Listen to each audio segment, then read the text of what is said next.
In this video, I want to share my journey right from when I started as a junior engineer up onto where I am right now, which is technical lead. So I'll be sharing my story from how I started from a junior level to leading a team. And I won't just be sharing the story. I'll also be sharing the key decisions I took that accelerated my growth. And I hope you guys would also pick one or two from this. So stay tuned and let's get right into it. All right, story time. So my tech journey actually started when I was in the university. I think I was in 200 level then. That was when I actually got exposed to building projects. And I remember that I saw a couple of my classmates then, they were building cool stuff, right, with tech. And I thought, I also want to do this. I was so excited about coding and software development generally that it actually affected my academics a little bit. But looking back, those late nights of building, writing code, watching tutorials, they actually paid off, right? Even though I wouldn't advise anybody to take the same route, I think if you're in school, I think you should try to also focus on your academics as much as you are trying to learn coding and get your career started. So my software development career actually got started when I went for internship, and I have shared the story of how I got the internship with you guys. I'll drop the link to that video in the description. So pretty much that was like my first role. After my internship, I got retained, and that was officially my first role as an engineer. Obviously, I was a junior engineer then, and this role was at a software agency. And what software agencies do pretty much is build different kinds of projects for different kinds of clients. And honestly, the experience I gained was invaluable. So we built different projects. We also worked on some government agency projects, which was fun actually. So at this company, we worked with very basic tech stack, PHP, CSS, JavaScript, HTML, and jQuery. I remember we used jQuery a lot. So I was pretty much a full stack engineer. I was building both the back end and I was building the front end. Now, here is the funny thing about this company. We didn't make use of version control. Even though we had a team, we didn't make use of GitHub or Bitbucket or GitLab, or we didn't make use of Git at all, right? And I'm sure someone will be asking the question of, how did you guys collaborate? Well, we were using flash drives to copy code from one place to another. That was how basic the setup was. And it wasn't because Git was far-fetched, or it was just the way things were done at this company. One thing that made working at this company valuable for me was the fact that I had to wear multiple hats, right? I had to work on front end, back end, do a little bit of DevOps here and there.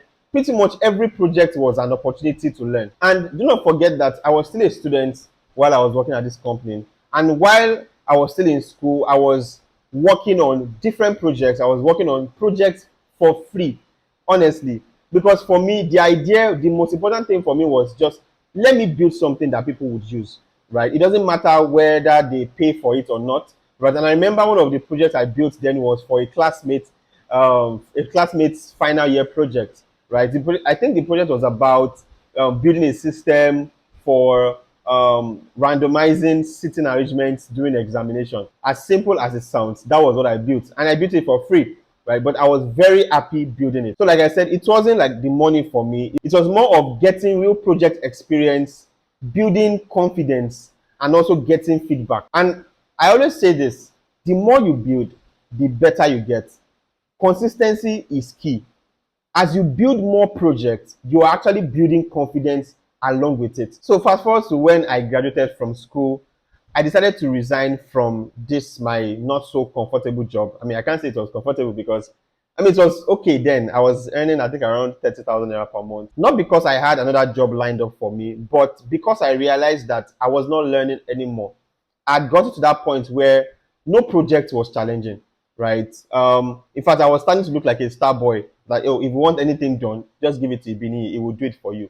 And I realized that at that point in my career, it would be foolish for me to settle, because I had colleagues, I had friends that were so much better than me, people that I looked up to. I was no way near where these guys are. So it would have been foolish for me to now sit down and say, oh, I'm a star boy, I'm building this, building that, and I'm comfortable. No.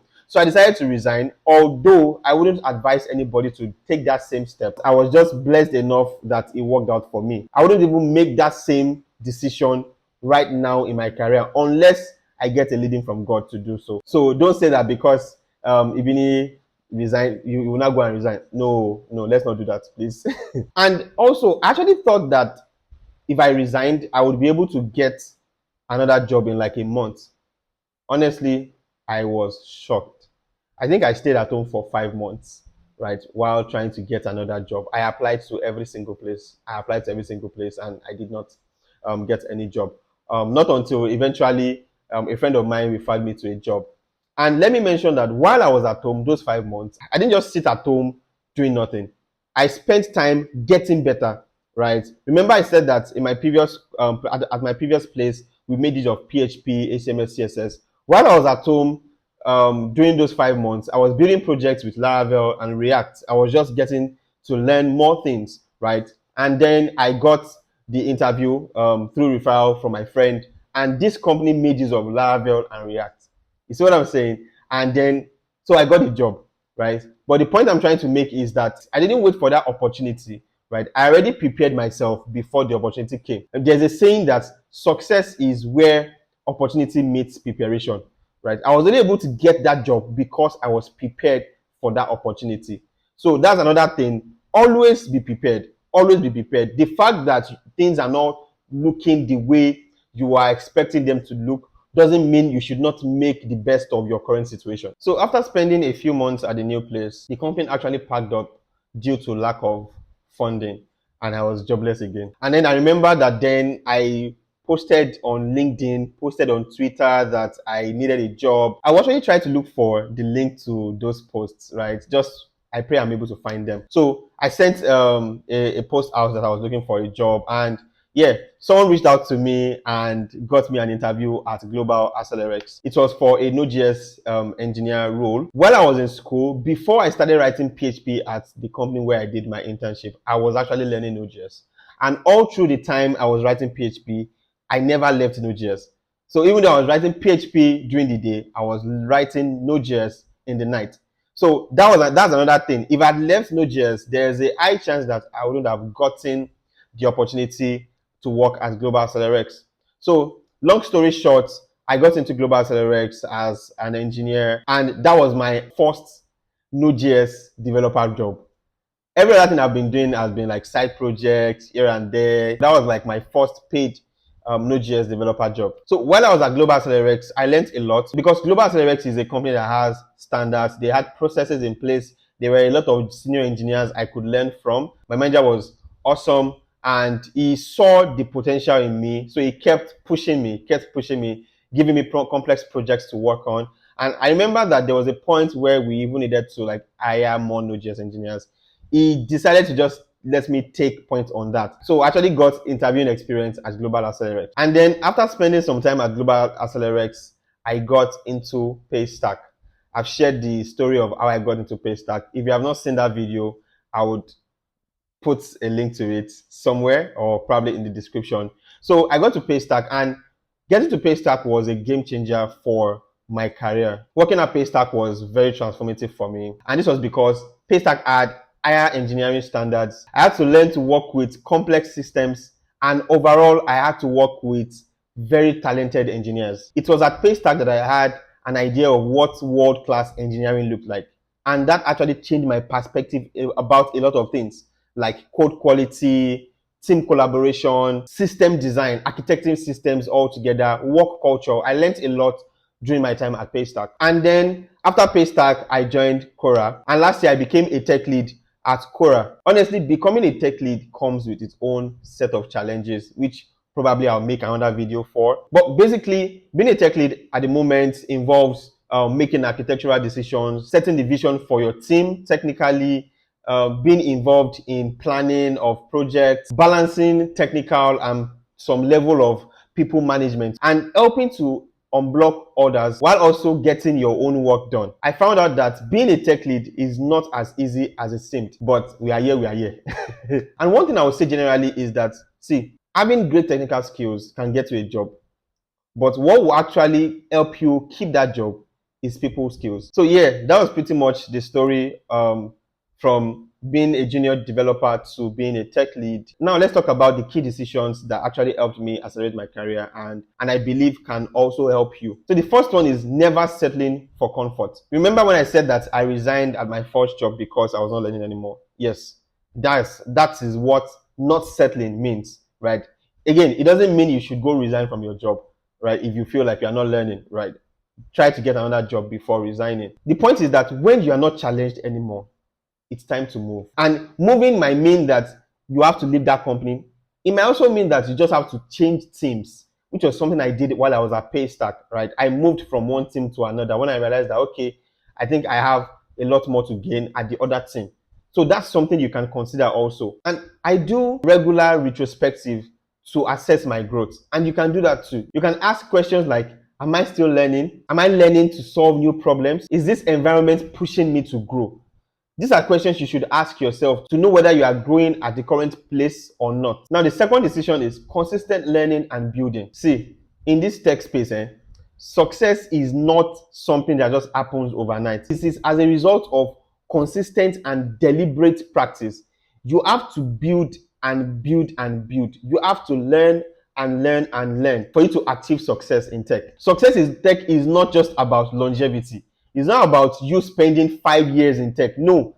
I've seen people that have spent 7 years, 8 years, and they are not even mid-level standard material in some companies. You can imagine. So it's not about, oh, I've spent 7 years in tech. No. It's about how much you have done, how much learning you have done during that period. So here's my approach. Number one, build side projects. I can't emphasize this enough. Always build. Even at this point in my career, I'm still building side projects because there are a lot of things I still want to learn, right? And the only way you can build and you can expand your horizon outside of your normal job is to find something else to do. And side project is a good option for that. Build as much side projects as you can. And don't come up with that excuse that you don't know what to build. There are a ton of things to build. Number two is learn new technologies. Always learn. Always learn. Now, this does not mean you should learn every single thing that is out there, right? Be cautious and be strategic about the things you learn. You don't have to learn every single thing in depth. Some of these things, you just have to learn the basics and you move on. So that whenever the knowledge is required, it will be easy for you to build on top of the foundation you've laid. Then number three is contribute to different projects. Some people don't want to work on other people's projects. Some people don't want to work for other people for free. That is the only way you are going to get better, right? And for free doesn't mean for free. At times, it might just be, oh, at a reduced price because you are prioritizing your growth. So work on as many projects as possible. And then the last one is learn to study and read other people's work. Whatever it is that you're doing in tech, learn to study other people's work. That's the only way you will get better. Because if you are always in the comfort of your own work, you would not know that there is better out there. Number three is seek better environments. Your environment shapes you. And one of the things in my own career that shaped me was working at a place like Paystack. A lot of things changed for me because of the environment.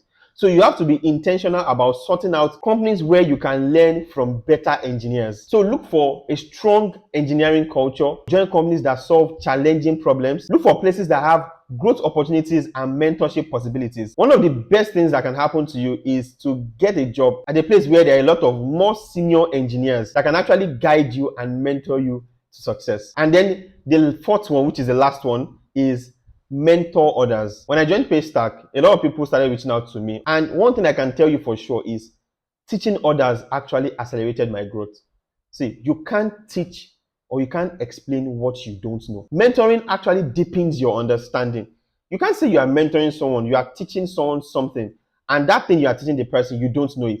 Even if you did not know that thing before, because now there is someone that is looking up to you to learn, you will be forced to up your game. Then number two, mentoring builds communication skills, right? It builds communication skills because you have to learn how to communicate what you know to others in a way they would understand. Then number three, mentoring expands your network. The more people you mentor, the bigger your network gets. And then mentoring gives you an opportunity to give back to the community.